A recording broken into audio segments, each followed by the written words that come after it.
Hello friends, అందరికీ నమస్తే. Welcome to our channel. ఈరోజుటి మన వీడియోలో మన ఇంట్లో ఉండే కర్పూరంతో చిన్న చిన్న పరిహారాలు చేసుకొని ఇంట్లో ఉండే సమస్యలను, దోషాలను ఎలా తొలగించుకోవాలో ఈ వీడియోలో తెలుసుకుందాం.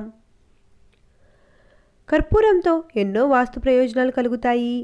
అలాగే సరైన రీతిలో కర్పూరాన్ని వాడటం వలన మన ఇంటిని పట్టి పీడిస్తున్న కొన్ని రకాల దోషాలకి కూడా పరిహారం దొరుకుతుంది. అయితే మన ఇంట్లో ఉండే కర్పూరంతోనే ఎన్నో దోషాలను ఈ విధంగా తొలగించుకోవచ్చు. అది ఎలాగో ఇప్పుడు తెలుసుకుందాం.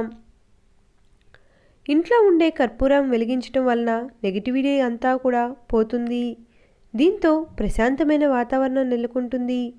ఇక ఇంట్లో ఉదయం, సాయంత్రం వేళల్లో కర్పూరం వెలిగిస్తూ ఉండాలి.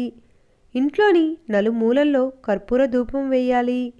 ఉన్నట్లుండి ఆర్థికంగా నష్టపోతూ ఉంటే కూడా గ్రహాల అనుకూలత బాలేదని దానికి అర్థం. అలాంటప్పుడు వెండి పాత్రలో 4 లవంగాలు కర్పూరాన్ని వేసి వెలిగించి ఇల్లంతా ధూపం వేయాలి. దీనివలన అనారోగ్య సమస్యలు ఉంటే కూడా ఆ వాసనకు తగ్గిపోతాయి. అలాగే ఆర్థికంగా కూడా మెరుగుపడతారు. జాతకంలో దోషాలు ఏమున్నా కూడా కర్పూరంతో పరిహారాలు చేసుకోవచ్చు.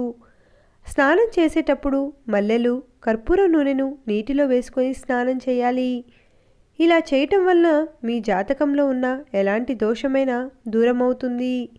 ఇక లవంగాలు, కర్పూర ధూపాన్ని దుర్గాదేవికి 43 రోజుల పాటు వేస్తే మీ ఆర్థిక కష్టాలన్నీ తొలగిపోతాయి.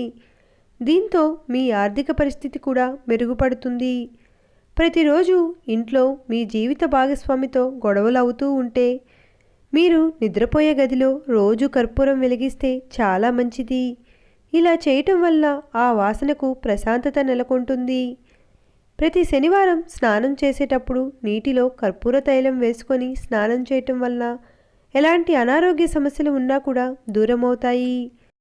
అంతేకాకుండా ఇల్లు తుడిచేటప్పుడు కూడా ఆ నీటిలో కర్పూరం వేసుకొని ఇల్లు తుడిచినట్లయితే ఇంట్లో ఉన్న నెగిటివ్ ఎనర్జీ మొత్తం తొలగిపోతుంది. దీంతో ఇంట్లో పాజిటివ్ ఎనర్జీ నెలకు.